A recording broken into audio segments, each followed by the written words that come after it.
Hello and welcome to Connected, episode 430. It's made possible this week by our sponsors, TextExpander, Memberful, and Fitbod.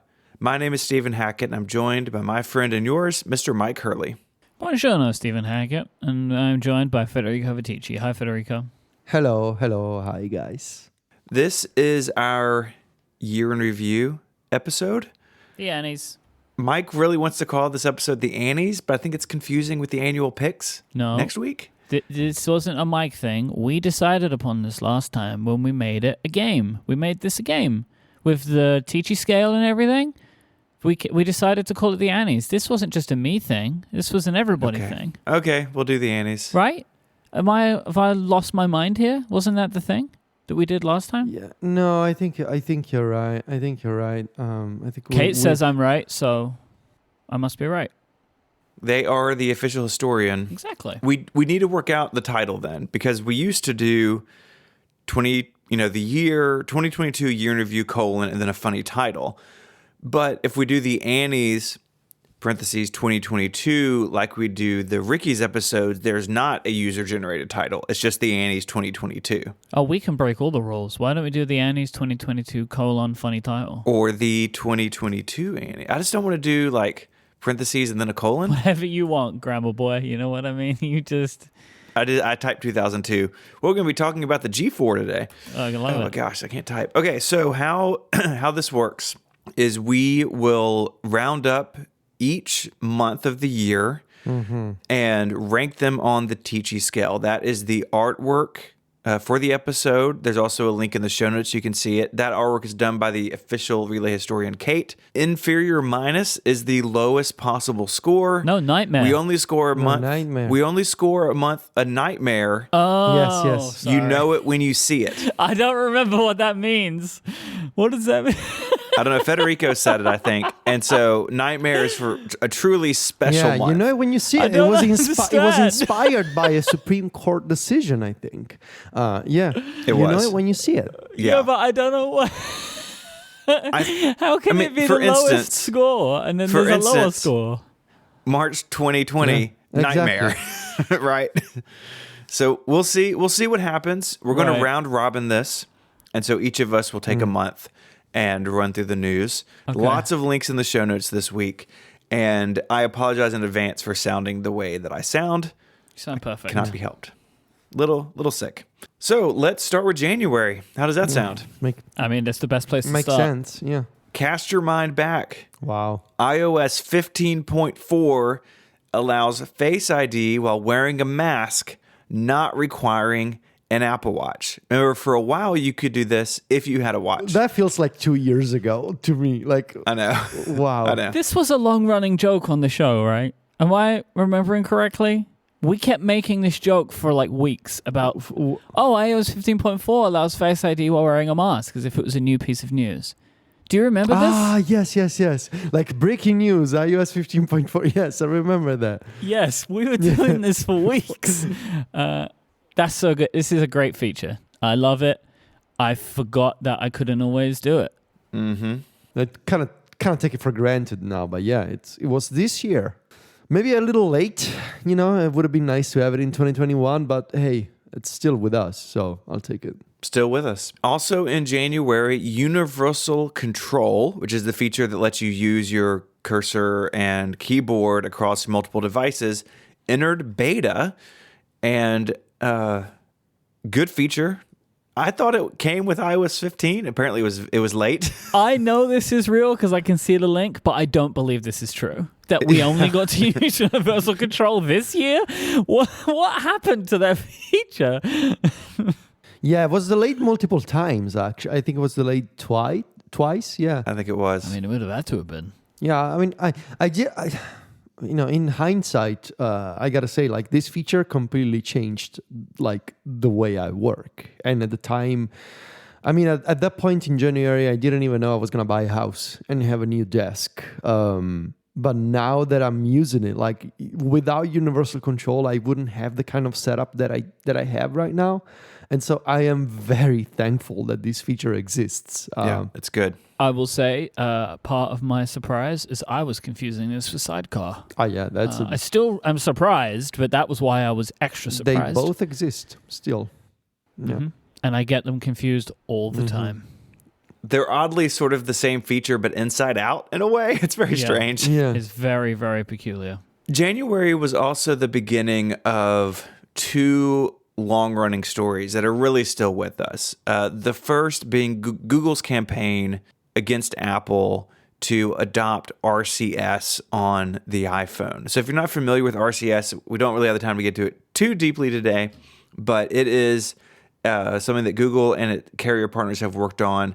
It's sort of a superset of SMS. It does offer some end-to-end encryption, not end-to-end encryption everywhere.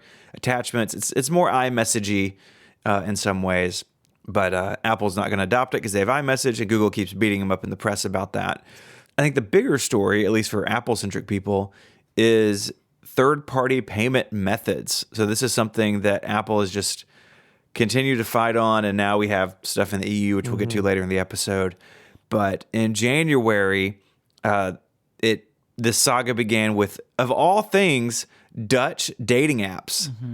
I don't know how this story broke with something so specific, but here we are. If you're trying to hook up in the Netherlands, you can use a third-party payment provider. Well, that was when it began. It took months Yeah. and months, and Yes. Apple will find lots of money. But this was where they started this incredibly long process.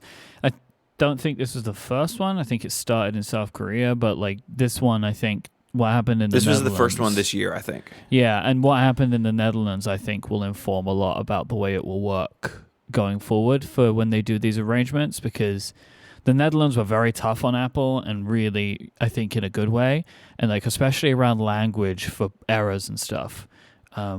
So Apple really kind of refined it, and I think it laid the groundwork for what we may see going into next year about the way Apple talk about third-party payments and app stores and stuff like that. This year has been the year of the Nib. Mm-hmm. We came across this on Pocket Lint in January. It was This is the CES finger time. Yeah. the CES. Yeah, man, CES is right Yeah, around the it's- corner. Who Yep. knows what we'll get this All time? kinds wait. of Matter accessories. That's gonna be the thing. Nib Pro. Yes. That's what I want. Getting the Nib 2.0. Nib Ultra.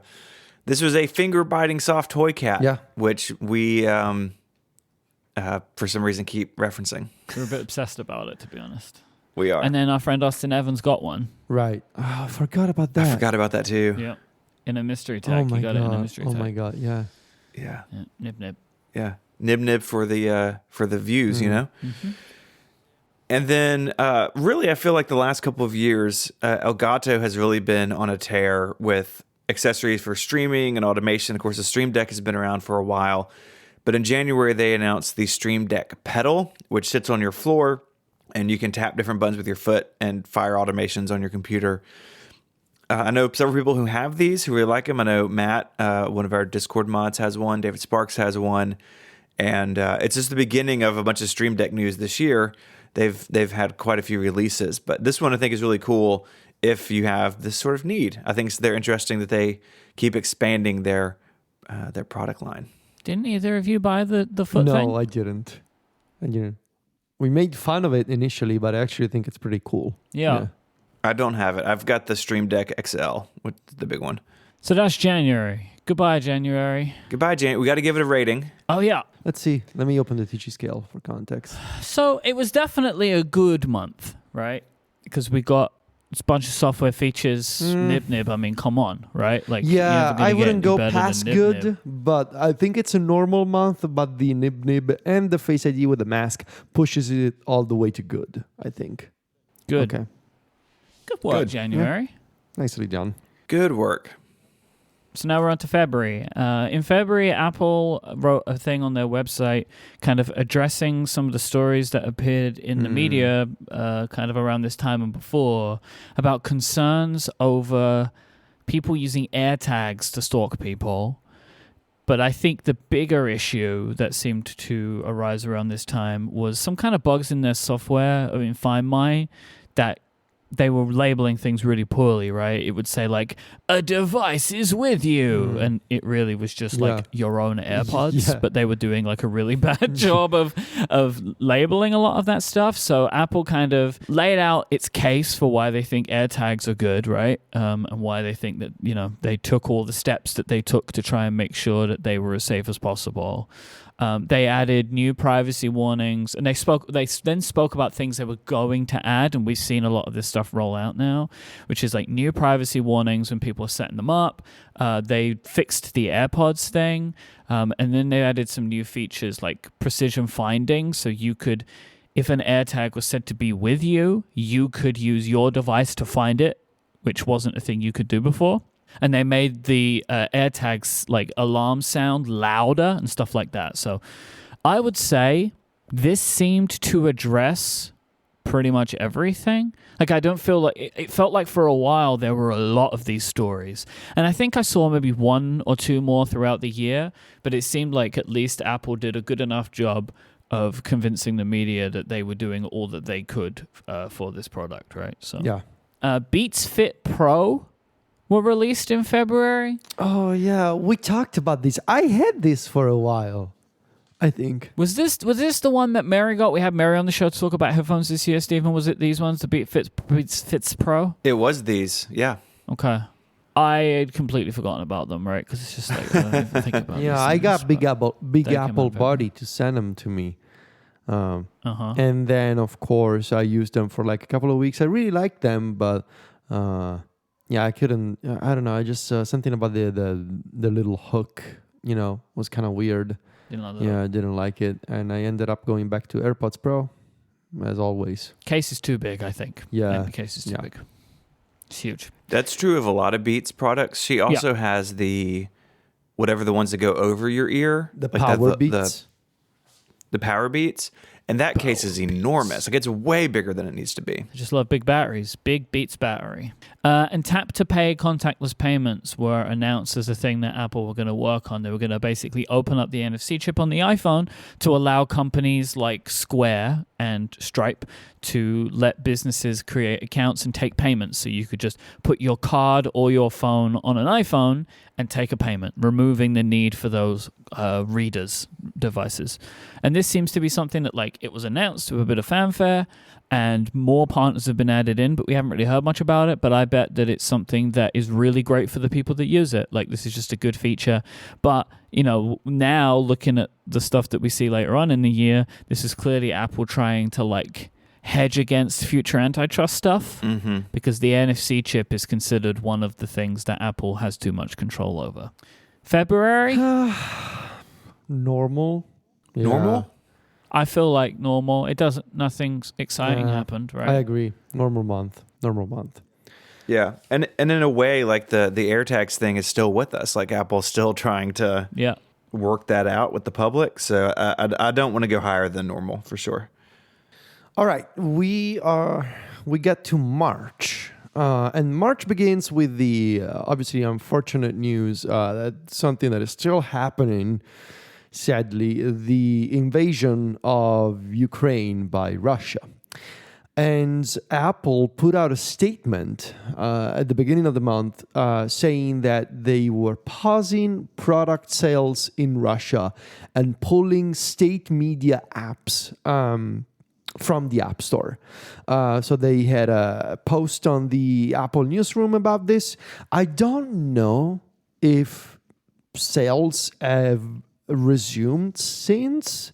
They haven't. Nope. Rightfully so, because the invasion is still ongoing. I think this is one of those things that a lot of companies thought, like, oh, we'll just pull out for a bit. And then unfortunately it wasn't a bit. Yeah, so that Apple are not in Russia now at all, like a lot of companies. Yeah, 9 months later, this is still ongoing. It's a tragedy, and a bunch of companies like Apple put out these statements, and maybe they thought it was going to be over in a month or something, and it wasn't, and it isn't over. Getting back to Apple, there's a bunch of Apple product announcements here, because there was an event, right? There was an Apple event in March 2022. What was it called? Me and Steven were together. We watched it together because I was in Memphis. You were in Memphis. What was it called? What was the tagline of the event? Oh gosh, what was it? Anyway, it was the Mac Studio event. Peak performance. Leap performance. Thank you. Peak performance. Peak performance. Peak performance. Seek Oh, yes. performance. Leet performance. Like that one. The Mac Studio was announced, and this is the mini Mac Pro that many were expecting, and it sits between. I can't do this with this. It really got Leap performance. Really got me. It was very funny. I mean, is it a tiny Mac Pro or is it a big Mac Mini? Is it a big Mac Mini? I don't know. You tell me, Steven. I don't have one. John, John. It's a big Mac Mini. Okay, it's not a small Mac Pro. Yeah. Ooh, that feels like a controversial thing you may have just said there. No slots, baby. You can't put things inside of it. I mean, you can, but it won't be good. Well, Not supposed still, it's a brand new product in the Mac lineup. Brand new name, like the studio name for a product like this. It was obviously the first time, and it led us and many others to speculate, hey, maybe is there room for a MacBook Studio in the future or an iPad Studio in the future? We'll see. But in addition to the Mac Studio, we also got the Studio Display. Apple's return to consumer-level displays, a 27-inch 5K monitor that eventually I also got. I'm looking right at it right now. There was a controversy though for the Studio Display about the camera, about the built-in camera of the Studio Display, and now the Studio Display supports center stage.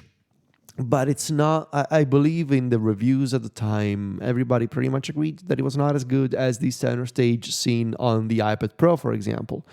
And really the main problem was that the picture coming out of the Studio Display's webcam was terrible. Like it was very bad. It was very bad. And I want to say that Apple sent a statement to The Verge and a bunch of others saying that it was due to something that needed to be fixed with an upcoming software update.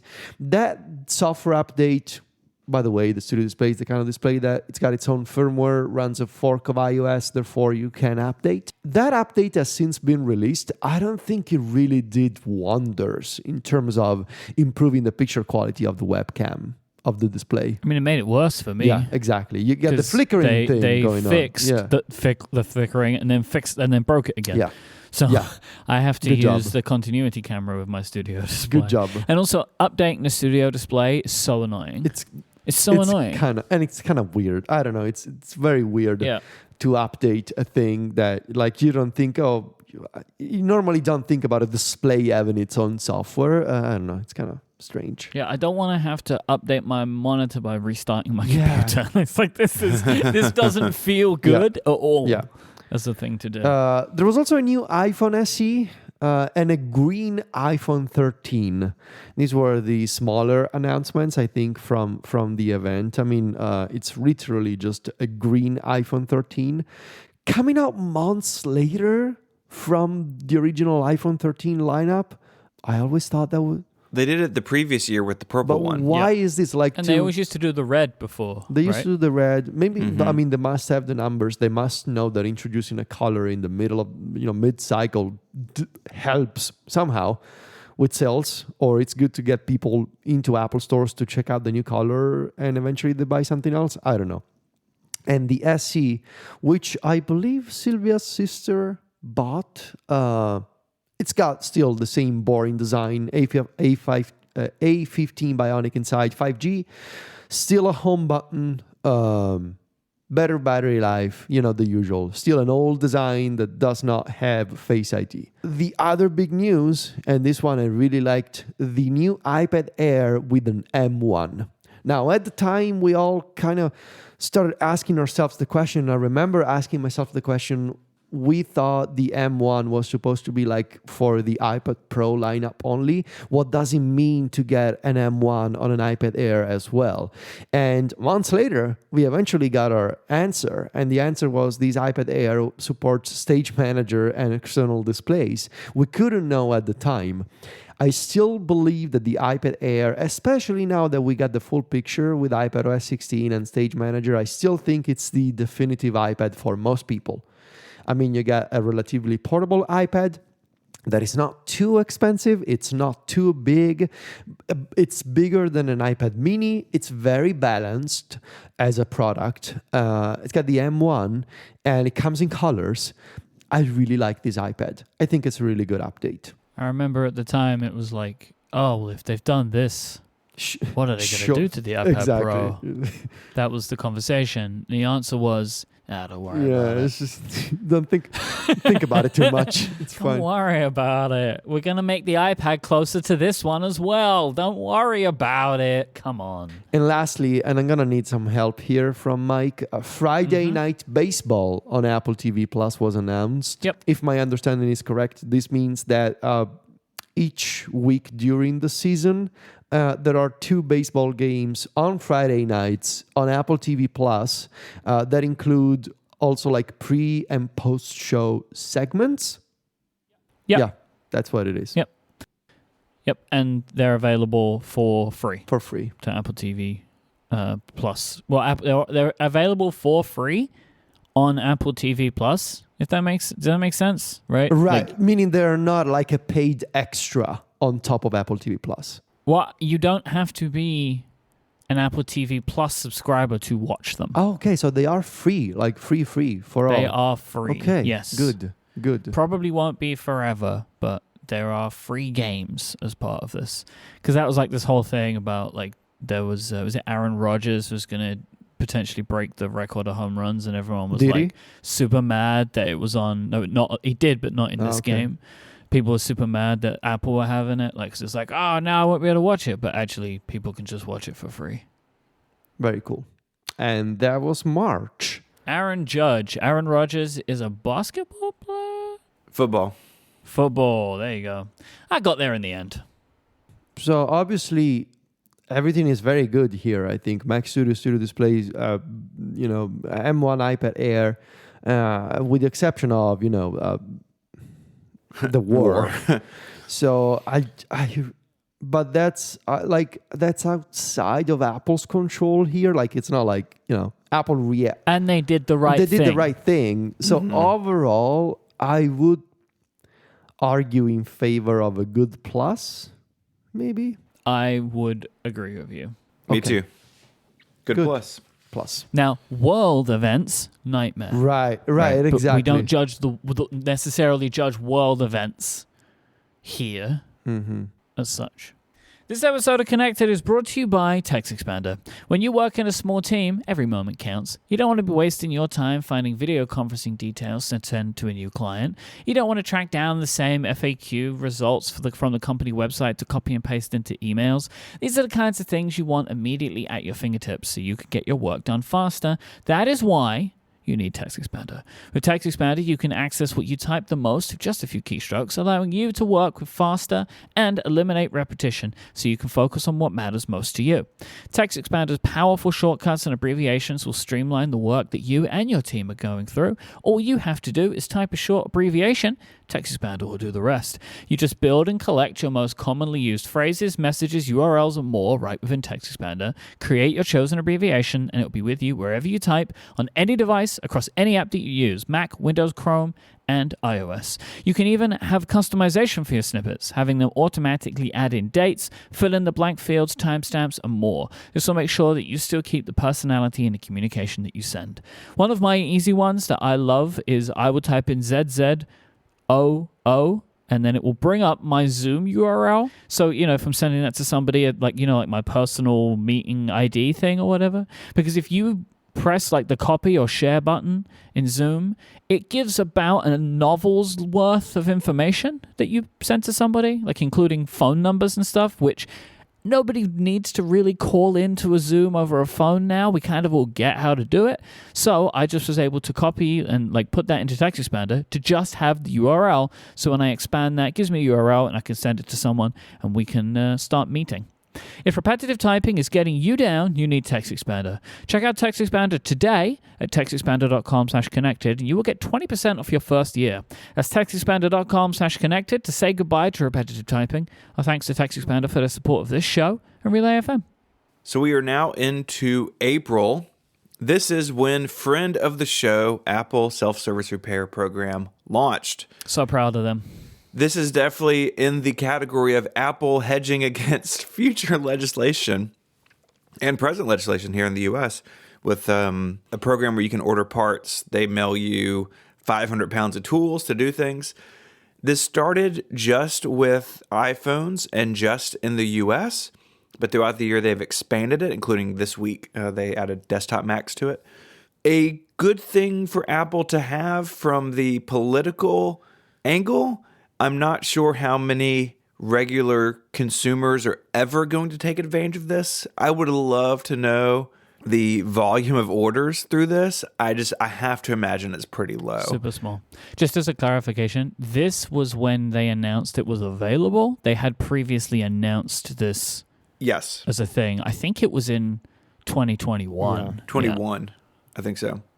Yeah, I think you're right. I think people can do it, right? But I don't think people are doing it. YouTubers are doing it, but I don't think anybody else is really using this. It's just Quinn Nelson. Yeah. Yeah. I think probably the best result out of this is that small companies could buy better tools. That's what I reckon is probably the best result, right? So like a screen repair company could buy a screen repair tool that Apple makes because you can buy the tools, right? As well as just rent the tools. So that, I reckon, is probably pretty good. But I don't think this is still the easy thing we were hoping for, right? And I don't think it's ever going to happen because Apple would have to design and develop their products very, very differently for that to work out. But it's cool. We also learned a little bit more about why the website looks so weird. I went like deep down the rabbit hole looking up company listings out of state and stuff. That was fun. So this is that was fun. I forgot about that. Yeah, so this is run by a partner company that does a lot of logistics for tech companies, including Apple. So the website's jank, but that is what it is. Even though it's not hugely popular, I don't think, I'm glad that it exists. WWDC was also announced in April, quote, returning to its all online format. Fake news. Fake news. Fake news. Because, let me read this. In addition to the online conference, Apple will host a special day for developers and students at Apple Park on June 6th to watch the keynote and State of the Union videos together, along with the online community. And you could sign up a few weeks later to get into that. We'll get into the announcements of WWDC, but being there was really special this year, getting to see people for the first time in a long time. And who knows what the future holds, but it was a really fun day. I know it wasn't for everybody, but Good for you. You know, I'm not trying to bring you down. Well, you do, though. You didn't have to say any of that thing. You could have just moved on, right? Federico, do you agree with me? He could have just moved on. We're not even in June yet. I think it lingered a little too much. You know, yeah. Too long, yeah. right? Like how great a perfect, wonderful day it was. When we got 2 months until the WWDC part. Yeah, you know what I mean? So he's gonna do it again. Yeah, it rubbed it in a little bit. June is Federico's month. You know, this is my shot. Yeah, Well, you can't say anything. Look how tastefully I will handle that. Just wait, 10 minutes or so. I'm looking forward to it. Also in March, Apple's Coda, which was a film on Apple TV Plus, it won an Oscar for Best Picture at the Academy Awards. And what's really cool about this is that so this movie, if you haven't seen it, has a lot of deaf actors in it, and this was the male actor Troy Kotsar. I don't know what his last name. How I pronounce his last name. Or his first name. But that sounds of it. You know how much cold medicine I've taken to be here with y'all? Like, Not enough. too much. Anyways, a big deal. And Apple TV Plus just raking in the awards. And this is a great movie. Like, if you haven't seen it, you should watch it over the break. It's one of those movies is going to make you cry before you've even watched it. Oh, yeah. It's a tearjerker. It's just one of those. That's an Oscar movie right there. Reader apps. Okay, going back to App Store versus the law. Reader apps got the ability to post links to their sites to sign up for accounts. So the example I think everybody thinks of is Netflix, right? You open the Netflix app and it's like, sign in. It's like, what? How do I get an account? What does that mean? And so Apple announced some entitlements that, quote, reader apps like Netflix, Kindle, etc., could apply for, and then they could link out to their sites for account management and creation. So this is the stupidest thing, the stupidest hill Apple could die on. I hate everything about their decisions on this, but they finally gave in, and you can have a link.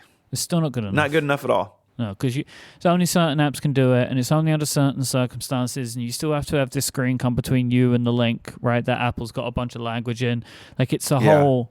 It's still Don't go terrible. on the web. It's scary out there. Mm-hmm. Use the App Store. Mm-hmm. And what will probably be the only Twitter story we talk about. Nothing else happened, so... Nothing else happened. The edit button is announced to become a reality. I think it actually launched in April, but they talked about it.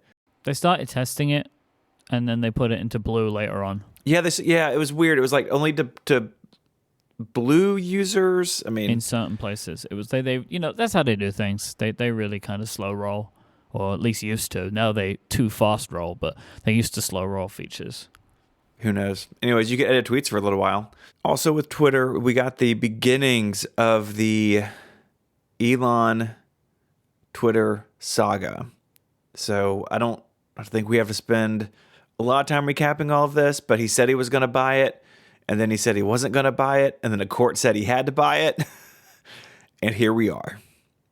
Well, it began in April. In April? In April. Yep. Oh gosh, I know. And then lastly, Dyson, known for things with fans in them, announced a headphone air purifier combo that made you look like you were in Tron. And actually, it's out now just this week. Victoria Song over The Verge had a piece about wearing it out into the streets of New York City. It's hilarious. Dyson just puts fans in things. I don't know. It looks so bad. It does look bad. I was convinced that this was an April Fool's joke. Me too. Like I was I still don't understand why it needs to exist as a product. At this point, I still think it was an April Fool's joke, but someone posted it early, and then they just decided to commit to making it. Like, they posted it by accident, and now they're like, oh, well, gonna have to make this thing now. And so they did. Also, they called it the Dyson Zone, which is also kind of a scary name. Like, I mean, you're inside the Dyson zone. Should have called it the Die Zone. Whoa. oh man, it's right there. But it also sounds like Die Zone, so which is You're gonna die in this zone. It's a sound to die for. If you were in an alley and someone came towards you wearing that, you would think you were going to die. I would run. My favorite part of Victoria Song's review is that she says, I'm in New York, so literally no one paid attention to me. Yeah. Right. So she was worried about going out into the street, but nothing happened because she says she's seen weirder things in New York than that, which I just thought was hilarious. Yeah. All right, so April. Let's see. Decent? Yeah, let's the have another look Elon over Twitter this. thing really brings it down, and is Yeah, no, but you see, at the time, it was kind of like funny and like, oh, what might happen? You know what I mean? no. Like, it went real bad. No, it was like, what could happen here? it you was know? immediately bad. Yeah, but if it was immediately as bad as it ended up being, we wouldn't have waited until December to leave, right? Like there was anticipation of what might happen here, which isn't a bad thing. Now, let me take a look at the chart again. Open link, open Safari. Maybe normal? I don't think it's higher than normal. It's not higher than normal.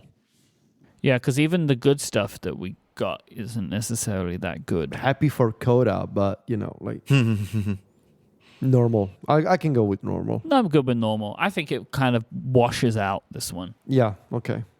We go on to May. Mm. In May, the iPod Touch was put on a little boat and sent out into the sunset, never to be heard from again. Oh, But as the URL says, the music lives on, which... the music lives on, baby. Well, you see, I know that they're trying to say that it's like a touch and tribute, but it's kind of just like, we don't need the iPod Touch anymore. You know, like music is just going to continue anyway. What's the iPod Touch going to do? Well, you know? they didn't even announce. So the iPod Touch cancellation is in the subhead and then the last paragraph. Yeah. The rest of it is like, damn, the iPod was pretty good, y'all. Like, it's so silly. It's like a victory lap. Yeah. Where they accidentally killed something. Can you still buy it? No. No, because it said like while stocks last. Did those stocks not last for very long? The stock didn't last, I think. Apple had record quarterly results that they posted in that May, but this is where they started to talk about how it could get tougher to satisfy demand for products later in the year with supply chain issues. So like Apple had done pretty well during all of this time, all of COVID, right? Posting like bigger and bigger results than ever. They didn't seem to be having any particular issues with chip supply like a lot of their competitors were. But this is where things started to become a problem for Apple in the supply chain. This was also where, you know, like leading up to this point, Apple was kind of like going backwards and forwards on their return to the office stuff. And we were getting a lot of like reports, and we were getting a lot of people that were trying to organize against Apple, and that was getting stamped down, and people were getting fired. Like, it was like a whole big thing, a whole big kind of culture war thing. And Apple were announcing their plans of like, I think 3 days you could work. No, maybe 2 days at home, 3 at the office, I think it was. It's something like that. And they were mandating some days that people had to be there. But basically, like, there was not going to be any complete flexibility, which people hoped that there would. So Apple were announcing these, and then they set their return to the office date, and then had to change it because of rising COVID cases, which was particularly interesting at the time because the month previous, they were like, hey, come to Apple Park, developers. And then in May, we're like, no, staff should not be here. So yeah, it was a bit of a tumultuous time. It really was. And it's something I think they continue to struggle with even now. Well, I think every company does, right? Yeah. Who's not? If companies are having people return to the office, that is. Apple also previewed a bunch of new accessibility features as part of Global Accessibility Awareness Day. I think the one that caught the most headlines was door detection. So being able to use like scanning, like cameras and LiDAR and all that kind of stuff to work out if there is a door, and then what that door has for opening and how to open the door, and like, you know, a lot of really interesting stuff. More Apple Watch accessibility control. These were all things that were pretty much coming from iOS 16 onwards, but by doing this every May, Apple has the ability to get a lot of attention for its accessibility features. It's like similarly how they announce some emoji on World Emoji Day, even though they don't release them until later on. It's like, this is the day when people are talking about and focusing on that stuff. Let's show what we're doing, and it gets attention for later on. You know, and also one of the interesting points about the door detection thing of like, this would work really well with some kind of AR device, right? And so I think that was the thing we were talking about at the time. And it also just shows like, you know, if it works, which apparently it does work pretty well, it kind of shows their ability there to do some object detection in the real world. Okay, so the accessibility stuff is awesome. The rest isn't. No, it's good to kill the iPod Touch, you know, like that thing needed to go. Harsh. I'm being real though, right? Like either it was kind of either do something with it or get rid of it, because it was a like not. It was great holding product. iOS back for sure, and in fact, it did not get. You could buy one in March, and it didn't get iOS 16 in the fall. Like it was stuck on 15 forever. But I think decent. I think we could go with decent. I mean, decent. I can go think with is decent. Yeah, Decent makes because sense. there's some good stuff, there's some bad stuff. Some of the bad stuff, like, I mean, I don't, you know, realistically, Apple having risky quarterly results is like not a thing that's going to affect my feeling on the year. You know what I mean? It's like they're going to be okay. All right. So thank you, May. You were decent. Moving on to June. Obviously, WWDC time. Now, normally I would act much more excited about WWDC, but I think in respect of our co-host Myke, I'm gonna Our fallen comrade. we're gonna keep a much more what's a good word to describe it? Somber. Somber tone for this segment. This is the month when Myke got COVID in a series of terrible circumstances that involved A series of unfortunate events. very unfortunate events that essentially ended up with Myke stuck in a hotel room in San Jose, almost at WWDC, but not quite there yet. So WWDC, the reason why we said that the announcement was fake news is that Apple did end up having a bunch of people over at Apple Park. I was invited but couldn't go. I didn't disclose at the time the reason why, and the reason was I had just bought a house and we were moving, so that's why I thought, not a great time for me to travel this year. They invited a bunch of developers who won a lottery, I believe, to be able to watch the keynote at Apple Park. They set up a bunch of chairs outside and in the cafeteria, and they also did the tours of the developer center. They had a bunch of colleagues of ours recording podcasts at the podcast studio at the developer center, including one true John, to whom And me. you. I did it I too. connected Yeah. remote over, what did we use, WebEx or something like that? So FaceTime? WebEx maybe? probably, I don't know. yeah. probably. And yeah, so there was that. But then, of course, there were the announcements. iOS and iPadOS 16, macOS, watchOS 9, macOS Ventura, and the brand new M2 MacBook Air. I believe there was also an announcement of there's still like a MacBook Pro with the touch bar. That doesn't sound right. No way they still sell that machine. They do, right? They're still, you can buy one. Yeah, they You do. can buy Yeah, one. They do. But I don't know if it was here. I don't It remember. was. I think it was. Okay. I think it was here, and I remember thinking like, "Wait, what am I watching? Like, this doesn't make any sense." And after that, on the store, yeah. Anyway, iOS 16, the big news, which we all knew at the time, like, oh, surely they're doing this because of the always-on display in the iPhone 14 lock screen widgets. That was the feature of iOS 16, the customization of the lock screen. What else is new in iOS 16? I think it's a useful exercise months after the fact to think about like what else was new in Focus mode stuff. Lots of focus improvements. the new focus mode settings. I'm taking a look at my review again. Notifications. They did some changes to the way notifications They look and did work. the new display, the display of notifications at the bottom, the lock screen widgets, the live activities on the lock screen. We couldn't know at the time that there were going to be the dynamic island.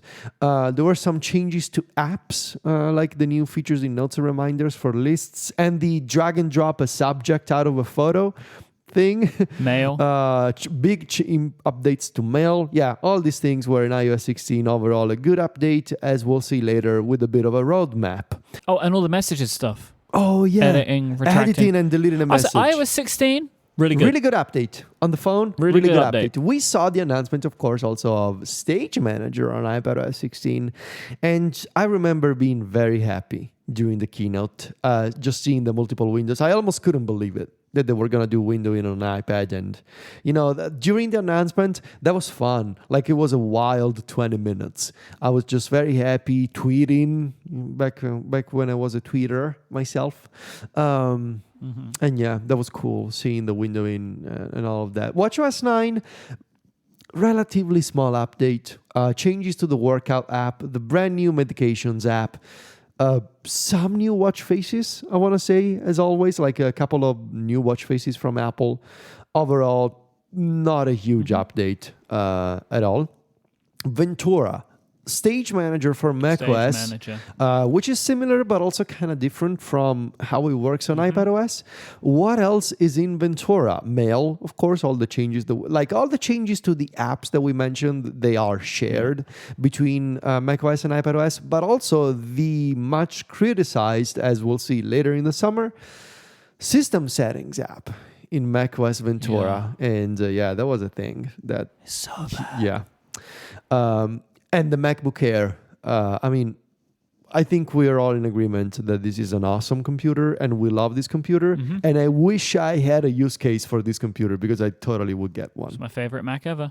I love mine. Later in June, obviously the aftermath of WWDC is always like a couple of weeks all about sessions and the technical stuff that was announced, Beta 1 and Beta 2. There's all of that. But one particular item that I want to mention here is the first of many controversies surrounding Stage Manager, specifically about the devices that Stage Manager in its original version was running on. If you recall, Stage Manager was announced just for the M1 iPads. And I'm not talking about external display support, which was demoed at the time, but I'm talking about the whole feature. Like the entire Stage Manager was supposed to be exclusive to the M1 and M2, and that's it. And that drove a lot of people upset. Rightfully so, I would say. Steven and I, or was it Myke and I? No, I think it was Steven and I. No, it was the two. It was you two. I think I was traveling home. Steven and I, we talked about it in an episode of Connected at length for 40 minutes or something about why it was wrong to limit this feature to modern iPads. Months later, we would get our answer, but not at the time. And lastly, for June, Apple landed this deal that they actually went into a bit more detail yesterday, but they announced it in June. They landed a deal with the Major League Soccer organization, with MLS, for 10 years. It's a 10-year exclusive deal beginning in 2023, where you will be able to watch soccer games in the US on Apple TV+. It's worldwide. It's US soccer. Watch the worldwide. It's US soccer, but watch it worldwide if you're into that sort of thing. Yeah. Now, unlike the Friday night, I keep calling it Friday Night Lights, but that's a TV show. What's it called? The Friday Night Baseball? Baseball? Friday Night Baseball. Just that? This is the name of the sport. Unlike the Friday Night Lights thing, this one, the MLS Season Pass. So this will be different. They announced the schedule and the pricing yesterday. It will be available starting February 1 for $14.99 a month or $99 per season.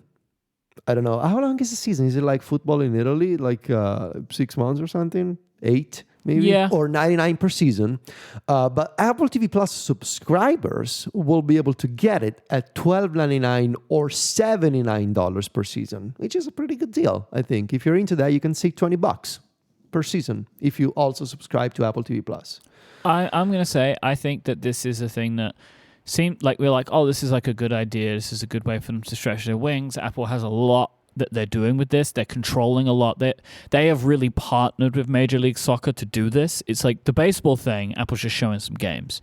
But Apple is like helping dictate the schedule of the season with Major League Soccer. Like they've worked together on like tons of stuff about the way they are playing the game is changing for this. Like, and it's all good stuff. Like it makes a lot of sense for them to have this partnership. I reckon we will look back on this and say this was a great thing because soccer's growing in America. Like the interest in the sport is growing, and Apple have this as exclusive for 10 years, which is wild. And Major League Soccer is going to do great out of it. This is great promotion for them. It puts them on a worldwide stage. Apple's going to show a bunch of games for free, right, as well, so people can come and watch some. This is very cool, and I think it's super smart. One of my very favorite things, if you are already a season ticket holder for a Major League Soccer team, you get this for free as part of your season ticket. I just think that is like a real respect of the fans. I think that they've come together to do something really cool here. Yeah, I would love to see more sports leagues adopt this sort of deal. Like you can do like NBA League Pass, but it's really, really expensive, and you still have blackout issues, and you still have, if you're a ticket holder, it doesn't really matter. I would love to. I mean, I think soccer's doing it because it's growing in popularity, like you said. But I think there's lessons here that I'd like to see the NBA and NFL and others adopt. I hope so. So where do we rank June? Nightmare. You guys can rank whatever you want. I will say nothing more than nightmare. You gotta understand, it's one of the worst times of my entire life. was the WWDC Okay, week. we can do a double rating system here. So we're gonna do. Yeah, we did for March. We're gonna do Myke Nightmare. And then the two of you can decide on the real grade, but I can't accept it. I don't know. It feels like a good plus at the very least. I think it is good plus. That's a real spread.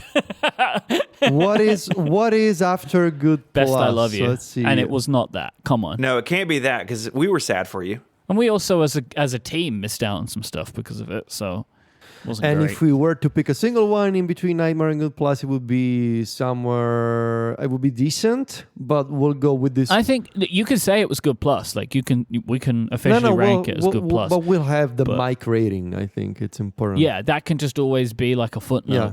somewhere that this was, for me, a nightmare, and I can't accept anything. other than I that. believe you said it was literally the worst time of my life, so that counts for something. It was genuinely one of the worst weeks of my entire life. Okay. It sucked so bad. It sucked so bad. Like I cannot describe how bad. Yeah, don't remember it that. was. Just don't think about it anymore. It's in the past. It's over. This episode of Connected is brought to you by our friends at Memberful, the easiest way to sell memberships to your audience used by the biggest creators on the web to generate sustainable recurring income while diversifying your revenue stream. Maybe your business's financial situation has changed in the past year or so, and you want a proven solution that is quick to launch so you can stabilize your business and grow. Memberful handles the hard stuff so you can focus on what you do best while earning revenue quickly, while leaving you with full control and ownership of everything that relates to your audience, brand, and your membership. Memberful has everything you need to run a membership program, including an optimized checkout, Apple Pay, easy member management, free trials, gift subscriptions, and more, including wonderful analytics. Memberful recently overhauled this, and their charts, their graphs are fantastic. I feel like we're able to really keep an idea of how our business is running using Memberful's dashboard. They also seamlessly integrate with the tools that you're already using, including lots of fully managed integrations with popular services like WordPress and Discord. Discord is a huge one for us. Our Memberful integration with Discord is so good. Like when somebody pays, they get the ability, like somebody signs up, they get the ability to join our Discord. And if they stop being a member, there is a bot that removes them from the Discord. So we don't have to deal with any of the management of this. It's really great. You can also send paid email newsletters directly through Memberful without having to connect to a third-party email provider. You can even publish your paid newsletter content to a Memberful-hosted members-only website. And there's no additional fee for this if you use one of Memberful's Pro or Premium plans. So you're going to save money compared to other newsletter platforms. So go and get started today at memberful.com/connected. There's no credit card required. So you can get started for free at memberful.com/connected. Go there right now and check it out and see what it could do for your business. Well, thanks to Memberful for their support of this show and Relay FM. We have some real-time follow-up that pains me, but I have to do it because we have integrity. Kate went back and found a clip from the Ricky's January 2022, episode 379. Wow. I suggested the name Annie's. Yep, and then you tried to tell me that it shouldn't exist, and I just don't understand this. Are you not proud of I your believe own work? that's gaslighting, right? You try to gaslight Myke. So Which is unfortunate, really. We are now in July, and Apple's done. They're not going to take it anymore. They are committing to protect users from, quote, highly targeted mercenary spyware. So when you put mercenary in the document, Yeah. right? You wrote Apple versus mercenary thought of spyware. I was like, mercenaries. there's no way they said mercenary. There's no, and they Yeah, did. they did. A lot. I was like, oh wow, okay. It's right there in the headline. Yep. So I'm just going to read the subhead. Apple is previewing a groundbreaking security capability that offers specialized additional protection to users who may be at risk of highly targeted cyber attacks from private companies developing state-sponsored mercenary spyware. The word mercenary is used 28 times in this press release. Oh, There's a lot of mercenaries. They've gotten into it. You know? I don't think I have a state-sponsored mercenary spyware coming after me, but if I did, Apple's got my back. Well, provided you want to lock down your entire phone. Yes, lockdown mode, which came with iOS 16, right? Well, it came recently, 16 point whatever. Like, so they announced it here, but it came with the advanced data protection thing. That all came at the same time. Mercenaries. So this is what it... I feel like if you have a state-sponsored mercenary spyware coming after you, like some things have happened in your life. Oh, yeah. Well, I mean, this was in response to the Pegasus. Yes. Yeah. So basically, all of these things, they find their way into your device by using some kind of, like, access to an outside door. So, like, for example, sending a message to someone with a link could do it because link previews could load, and that could somehow inject some code into your phone. It's all pretty scary stuff. So effectively, what lockdown mode does is it stops the ability for things to automatically load in a bunch of places, which is really interesting. Even things like FaceTime calls are blocked. So this is... They're never going to be able to stop this completely, but this will get rid of a lot of the ways that it's done now, and you've got to expect that in the future, other features will be added to lockdown mode as Apple finds out about new backdoors that people are trying to use. Apple also landed a record-breaking 52 Emmy Award nominations in July. 20 of those were Ted Lasso, with 14 going to Severance, both excellent shows on Apple TV Plus, of course, and then sort of the other were spread across 13 different titles. I mean, Apple's doing a really good job with their content. I think way better than we feared, especially after the Planet of the Apps and sort of those early outings. They hired good people and they pay for good things, and they are definitely reaping the rewards of it. They won 9 of those Emmys. I don't know if that's coming up later on, but... I don't know. They won... It's not, so I'll tell you now. They won 9 of them, and it was mostly Ted Lasso. July is when the M2 MacBook Air landed, and we have a bunch of reviews in the show notes you can go check out. Excellent laptop, like we said a second ago. I absolutely adore mine. We also got rumors of the Extreme Sports Apple Watch. This kicked off lots of discussion about what it would look like. Would it be, rubberized in a way? What we ended up with is the Apple Watch Ultra, which is fantastic. But way back in July, this really started to pick up steam. There had been stories of this, I think, even back in 21, but it really started to pick up with this Bloomberg report over the summer. Kind of a quiet month. But it's all good stuff, though, right? Like, for me, it's the MacBook Air, right? So we didn't spend... But, like, that computer is so good, and this is when it became available. Like, I would lean good plus for this.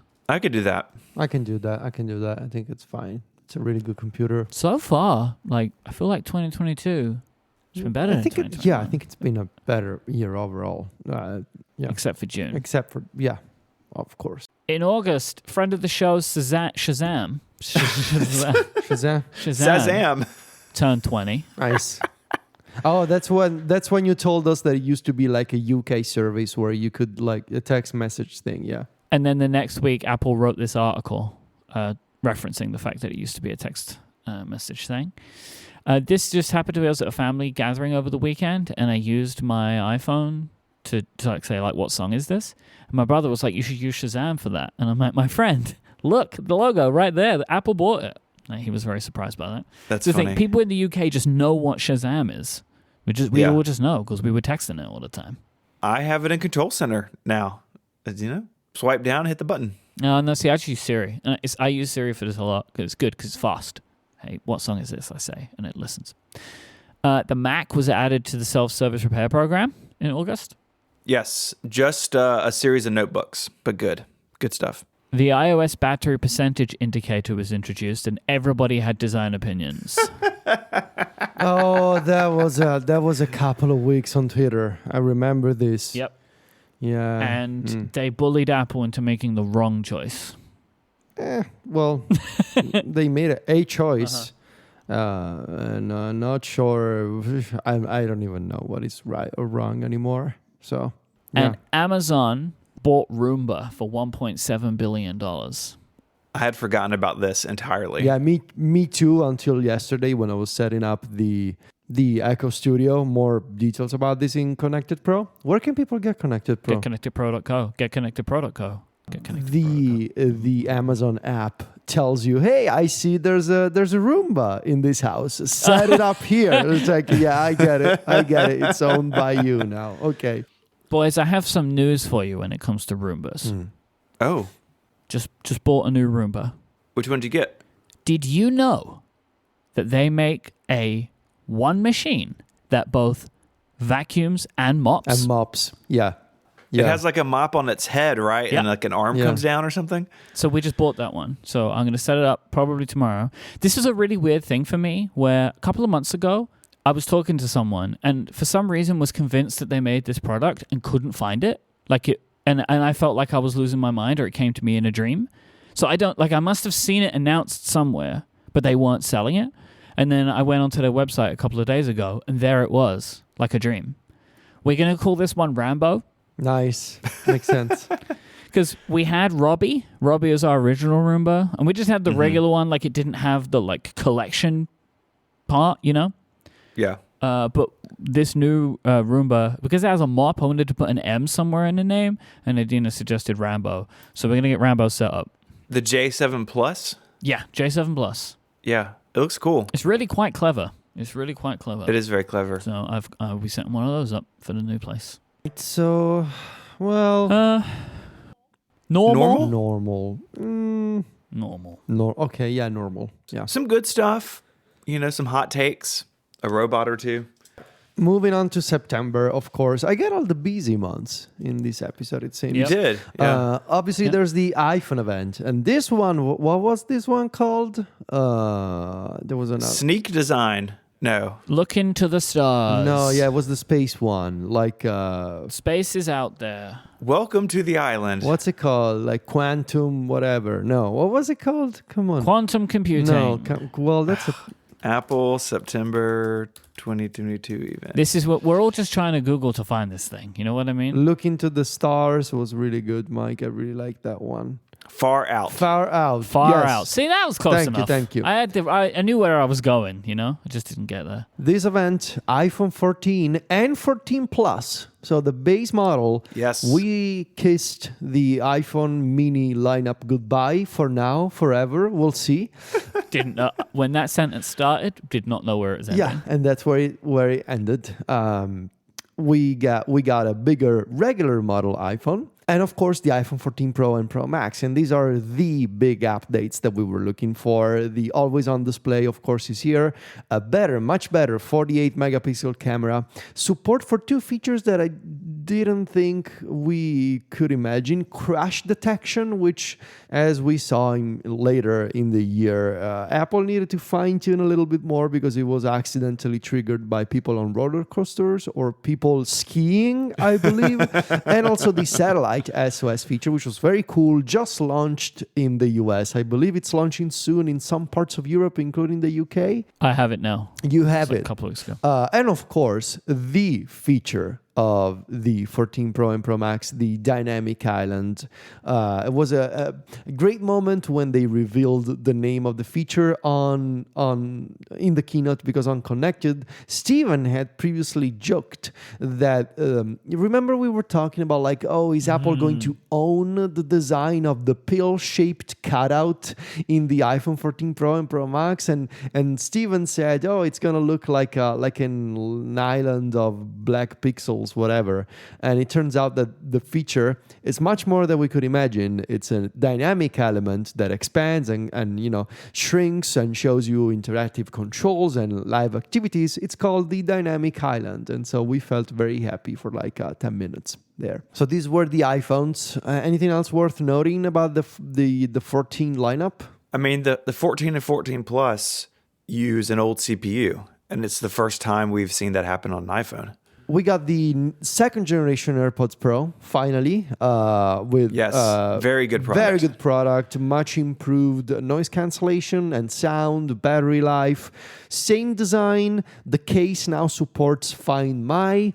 I love the AirPods Pro too. I think they are not like a They don't have an exciting design, but it doesn't matter. They're supposed to be portable, the battery should last, and they gotta sound good, and they check all those boxes.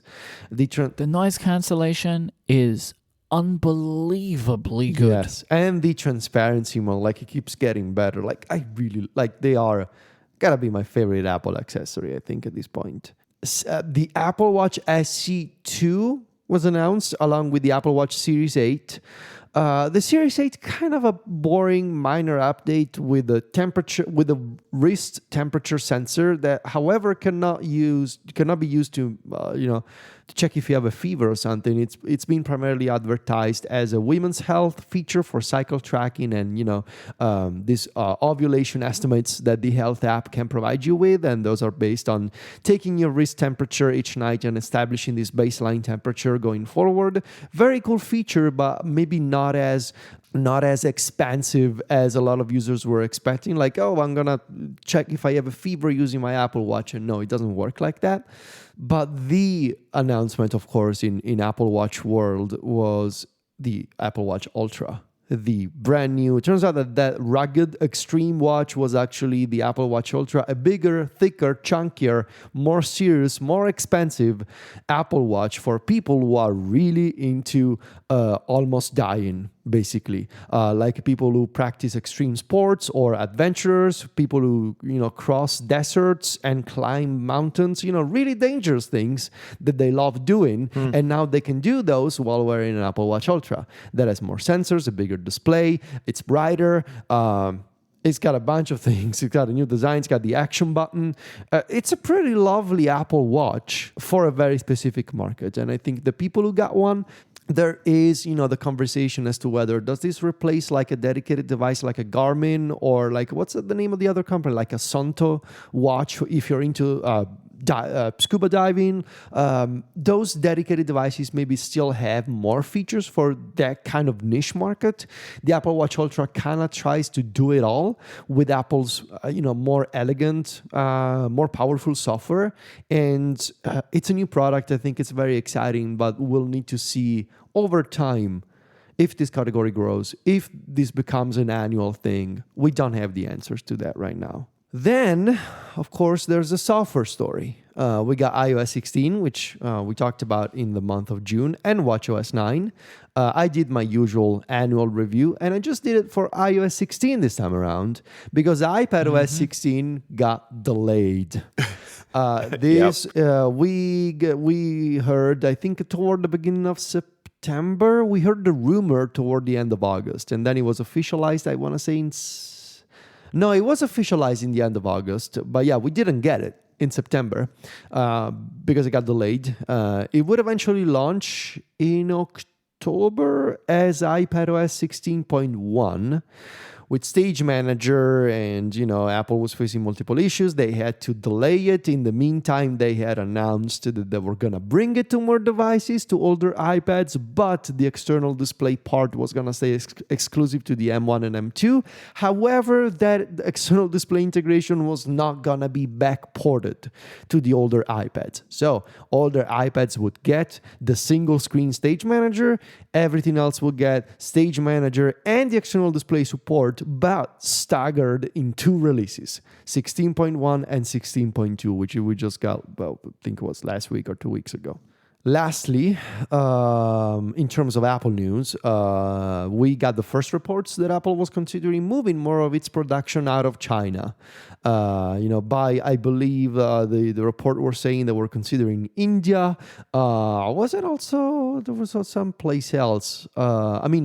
Vietnam, yes. By 2025, they wanted to diversify the product line. However, there's also the conversation there, like, if you're still using Foxconn, but in other countries, are you really diversifying your production line? This is something that I know Myke and Jason talked about on Upgrade a couple of weeks ago. So that's a conversation that's still ongoing. And lastly... Yeah, it only got worse. It got worse later. And lastly, of course, Relay FM for St. Jude hit another incredible record. Guys, tell me, how much money did you raise for the kids of St. Jude? $706,000. Wild. Just wild. It's incredible. Well done, both of you. So that's September. I'm going to go on a limb. Best I love you. So here's what I'll say on that. I think this is probably the best month of the year. Yeah. I mean, I remember being very happy with how my iOS 16 review went, how people responded did to a it. great job. Thank you. So I good. was- Best one. Best one ever. I was very happy. Thank you. I was very happy that iPadOS 16 got delayed. It's unfortunate that I couldn't review iPadOS 16 the way I wanted this year. There will never be iPadOS 16 the Mac Stories review. Maybe not say never. We'll see in 2023 what I can do. Yes, this is the best I Love You month. It's going to be the best month of the year. I can go for that. And St. Jude, of course. There's also that. So it makes it the best month. Great products, great community month, just awesome all the way around. This episode is brought to you by Fitbod. Between balancing your work life, family life, and everything else going on in your life, it can sometimes be hard to make fitness a priority. What you need is a program that works with you, not against you, and that's why you need Fitbod.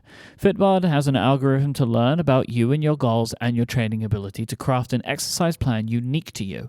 Their app makes it incredibly easy to learn exactly how to perform every exercise by providing you with HD video tutorials shot from multiple angles to make sure that learning every exercise is a breeze, along with some great instructions so you can learn how to perform every exercise. What I love about Fitbod is how it learns about me and tailors the plan that I'm working on and also mixes it up. So they give you a variety of exercises to make sure that they're balanced. It will track your muscle recovery so it knows what you've just done, either the day before or a couple of days before. So it's going to give you some different exercises to make sure that you're not overworking anything in any area. And that also Fitbod knows that everybody's fitness path is different. So that's why they do so much work to make sure that they customize things to exactly suit you. You can tweak the preferences. You can also nudge it. So like, I like more stuff like this or less stuff like that. And it will learn from your last workout, learn from what you're good at. So your next will be even better, whether you work out twice a day or twice a week. Personal fitness isn't about competing with other people. Don't look to others and try and be what they are. What you want is something that is for you, because that's when it sticks. It's when you will also see the results that you're looking for. If fitness is part of your theme for the upcoming year, Fitbod is a wonderful app to try. Trust me on this, it's what I did, and it's made a huge difference to my life and started me on a fitness plan that continues to this day. Fitbod will also integrate with your Apple Watch, your Wear OS smartwatch, and apps like Strava, Fitbit, and Apple Health.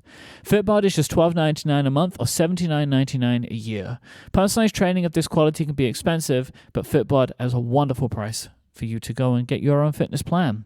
You can get 25% off your membership if you sign up today at fitbod.me/connected. So go now and get your customized fitness plan at fitbod.me/connected, and you will get that 25% off if you go to fitbod.me/connected. Our thanks to Fitbod for the support of this show and Relay FM.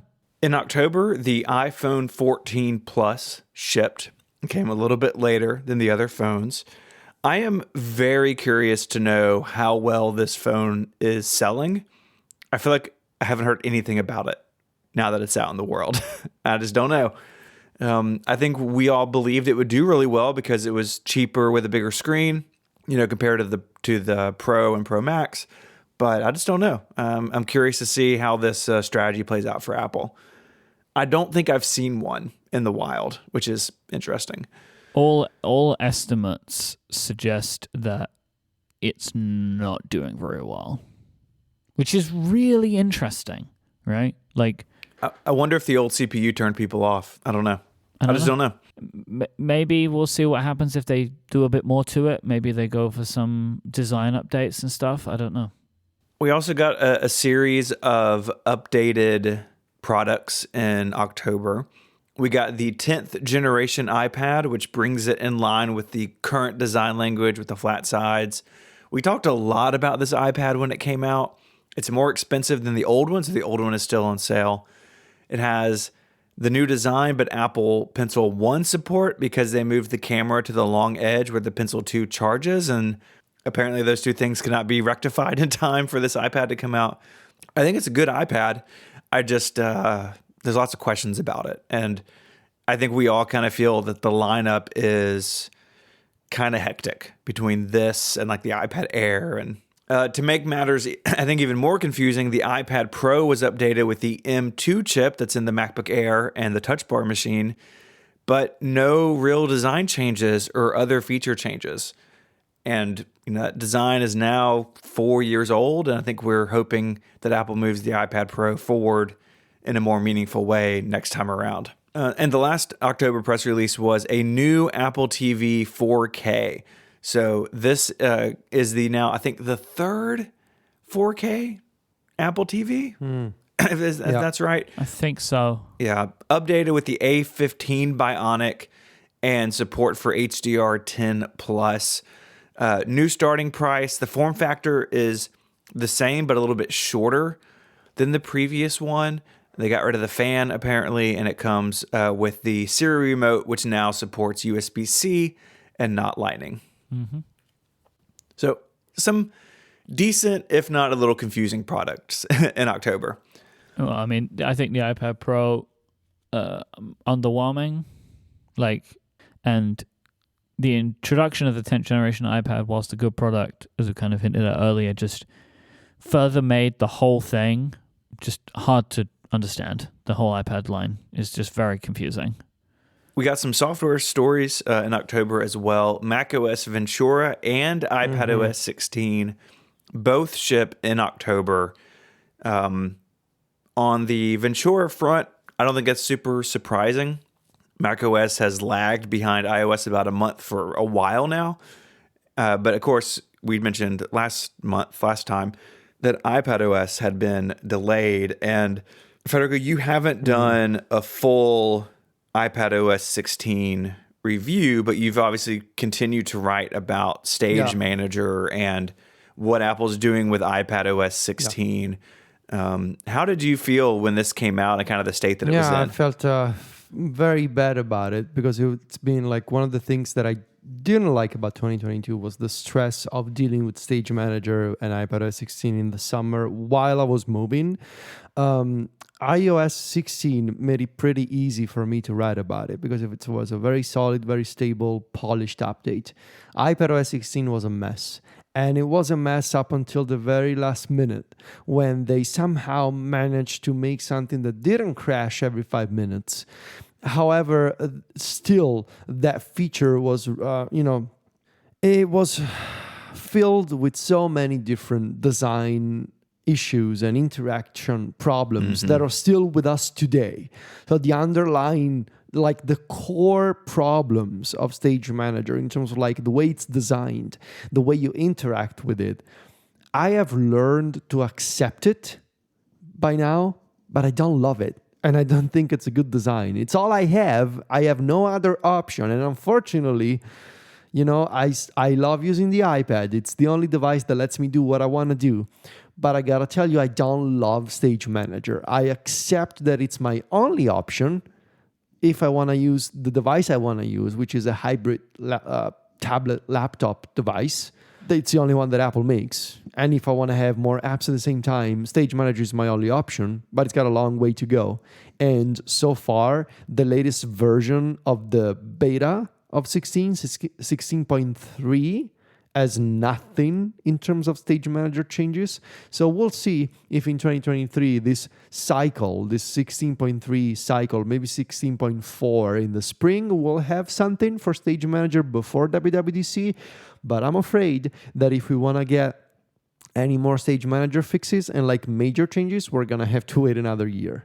October also saw a lot of upheaval in the App Store. So basically the last week of the month, Apple announced that, hey, we're going to do some more ad spots, including, I think the most controversial one being the You Might Also Like section, which is at the bottom of an individual app page. Yeah. They gave people basically like 3 or 4 days notice that this was going to happen.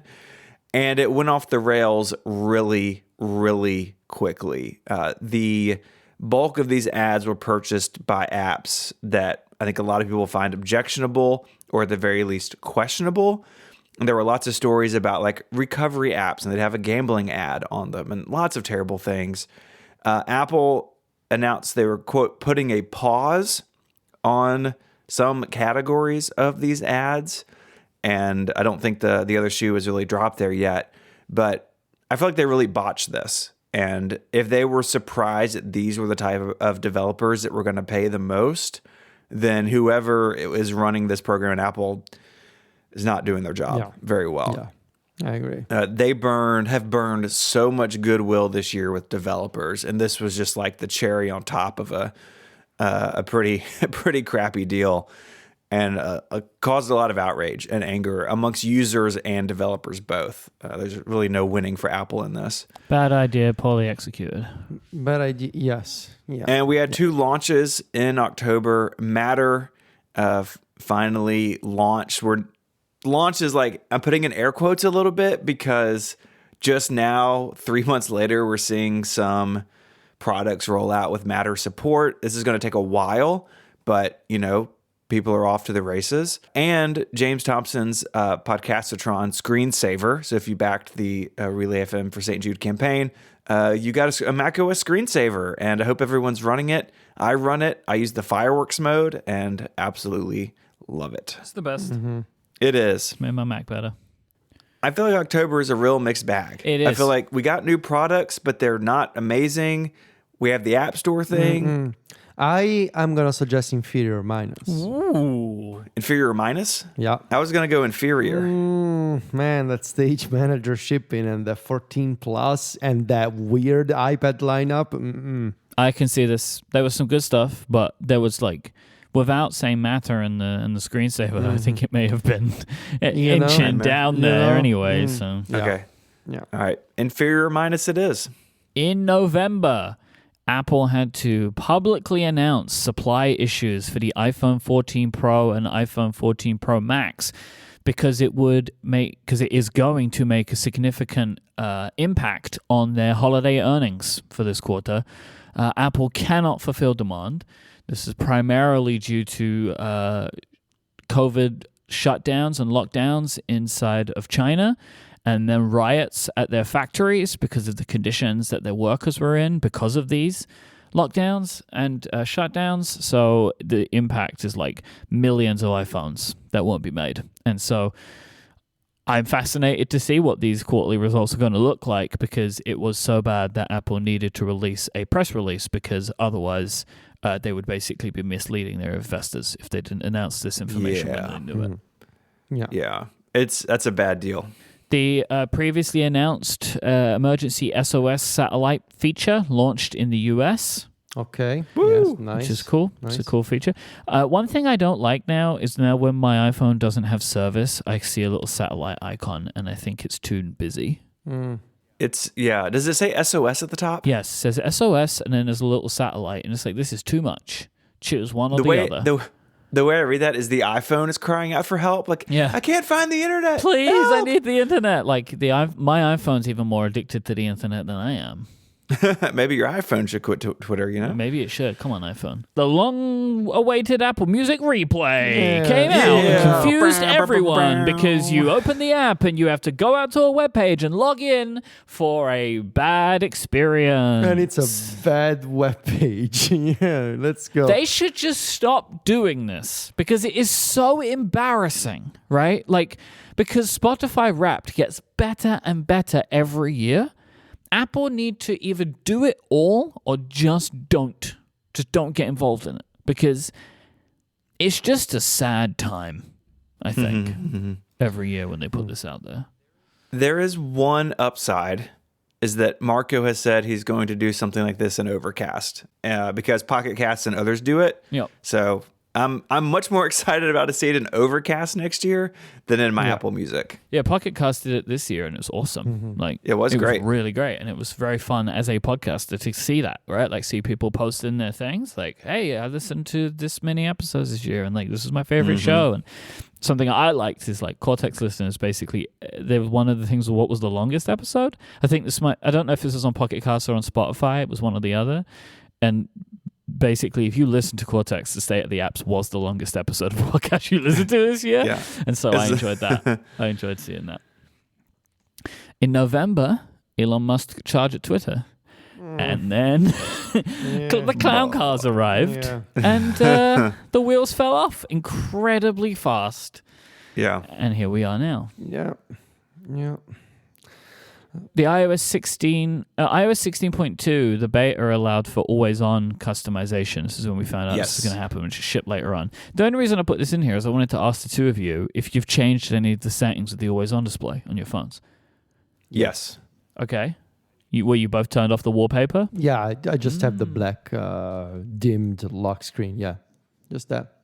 It's what it's supposed to be. It's, always on. Just let me see the minimal stuff. But yeah, I understand why other people like it the other way around. But I'm happy with this option. Yeah, I like the images. I know you are a visual person, so makes sense. So November, normal. I would no inferior. I just Inferior. scrolled and saw that Twitter item. Yeah, I would say inferior. Yeah. It's not minus, but it's inferior for sure. All right, Federico, take us home. All right, I'm taking you guys home with the month of December. December saw the debut of a bunch of things, really. The first one we couldn't anticipate, Apple Music Sing. This is a karaoke. Yeah, where did this come from? Out of nowhere, a karaoke mode for Apple Music. I love it. I absolutely love it. It's time-synced karaoke mode built right inside the existing real-time lyrics feature of Apple Music. You can do it on the iPhone, on the iPad, on the Apple TV. I love it. I love this feature. It's going to be great for parties, great for just, goofing around with your partner or with friends and family at Christmas, whatever. I love it. Apple announced some pricing changes for the App Store. Kind of boring stuff. There are like over 700 new price points. Basically, you can price your subscription like 29 cents or something. There's much, much greater flexibility. You can also do round numbers. You can do now round too, numbers like nice. $5, and it's literally just $5 instead of $4.99. Advanced data protection, also another feature that came out of nowhere. I mean, we've been talking about this for years, and it basically refers to Mercenaries, man, they're out there. Mercenaries are out there, and I don't know if this one Apple is said, mercenaries too. we understand those mercenaries are out there. Sometimes those mercenaries are governments, turns out, but that's I was going to say the mercenaries are the FBI. That's a different in this case. conversation for a different type of show. There's no mention of the word mercenary in this press release. This is about end-to-end encryption for your iCloud backups, including messages, conversations, and a bunch of other things. It's US only for now. It launched with 16.2. It was announced right before the public release of 16.2. At this moment, neither Myke nor I can use this feature. Because we are, we're not in America. But why do I see an item that says neither can marry? LOL. I still can't turn it on. I spoke last week about the recovery key wouldn't enter into system settings. Still won't do it. I don't know why. Perfect. That's pretty Good bad. job, Advanced Data Protection. Freeform, which was also announced at WWDC, finally launched with 16.2 and Ventura 13.2. Is it also 2 or is it 1? I don't know. I guess it's 1. 1. Yeah, it's kind of weird why they're not the same. Still, I don't get it. So Freeform, there's a bunch of reviews. Jason wrote about it. John wrote about it. I think Steven, you talked about this with David. Yeah, on MPU 672, we went deep, or 673, excuse me, we went deep into It's it. basically like a fancy mind map collaboration app that can also be used for yourself if you're not into live collaboration, which is also part of these other collaborative features in 16 and Ventura this year. It's very flexible, limited in the usual ways you would expect a brand new Apple app to be limited in a 1.0, but otherwise very good debut, I think, from what appears to be a joint collaboration of the Notes team and the iWork team at Apple, based on some things I've heard. It's very nicely done. The self-service repair why are we talking about the self-service repair program? It's the friend of the show. We just mentioned that it added desktops a few months back. It added support for the Mac. No, that was laptops. Oh, that was laptop. So now we added the Mac Studio and the Studio Display, maybe. Yeah, so it's the iMac, the Mac Mini, the Mac Studio, and the Studio Display. Very nice. Our friend keeps growing. We love to see it. It grows up. We love it. You do love to see it. And finally, of course, we all said goodbye, or in my case, arrivederci to Twitter. Given the circumstances of, we don't need to go to get into this conversation again. We spoke about it at length last week, but we left for now, forever. We'll see. We left Twitter. Goodbye, Twitter. Some of us are using Mastodon. some of us being me. We'll see where it goes from here. But this will be a topic for 2023. Like what will happen to our social media usage will very much be a conversation for next year. Because we all can't stop thinking and talking about it. It is such a big deal to us. Just real quick, I need to share an earworm with the two of you. Power Rangers, right? Familiar with Power Rangers? Yeah, do you watch it when you were a kid? Yeah, all the time. I had the toys. All right. So do you remember the moment when they would go from being humans, right, and they would like bring the robot, right? During like the transforming scene, Yeah. one of them would say Mastodon, Yes, and then the next one was pterodactyl. Yes. So every single time someone says Mastodon, I say pterodactyl in my brain, and I can't stop it, and I think I will never stop because it's still happening. Oh my God, thank you. I knew it was familiar. This started for me in 2018 when it launched, and it's still happening. So I'm now sharing this with other people of around our age who also watched Power Rangers. Thank you. I knew it was familiar from my youth, from somewhere. I was like, I know what a mastodon is, but like, why does it sound familiar? Now I get it. Thank you. Thank you. So I've had in my mind, like, I would like to start a Mastodon instance called Pterodactyl. This is something that I want to do, but can't be bothered to do the work. So somebody else can do it if they want to. So let's grade December. Good plus. We all made a good choice in our lives. Yeah, good plus because we left Twitter. I think we should do it. And the data protection thing is great. Apple Music Sing is hilariously yeah, weird. And Apple Music Sing, Freeform is good. I love it. I love weird. So yeah. If you want to find a whole lot of links, head on over to the website relay.fm/connected/430. There you can get in touch via email. You can also join Connected Pro, which is a longer ad-free version of the show each and every week. You can find us all online. Federico is the editor-in-chief of MacStories.net. Myke hosts a bunch of other shows here on Relay FM, as do I, and I write over at 512pixels.net. You can go to MikeHurley.net. MikeHurley.net. I set it up. MikeHurley.net. There you go. Find me on the line. Yeah, he's on the social web. You can, go read that. Make it your homepage, is what I'd say. What do you mean? Make MikeHurley.net your homepage. Like when you open a new tab. Yeah. Oh, I thought you were telling me that it needed to be my homepage. And I'm like, why? What did I do? I understand now. It should be yours as well. It is. It should be the default in Safari, honestly. Okay. I'd like to thank our sponsors this week, TextExpander, Memberful, and Fitbod. And until next week, guys, say goodbye. Arrivederci. Cheerio. Bye, y'all.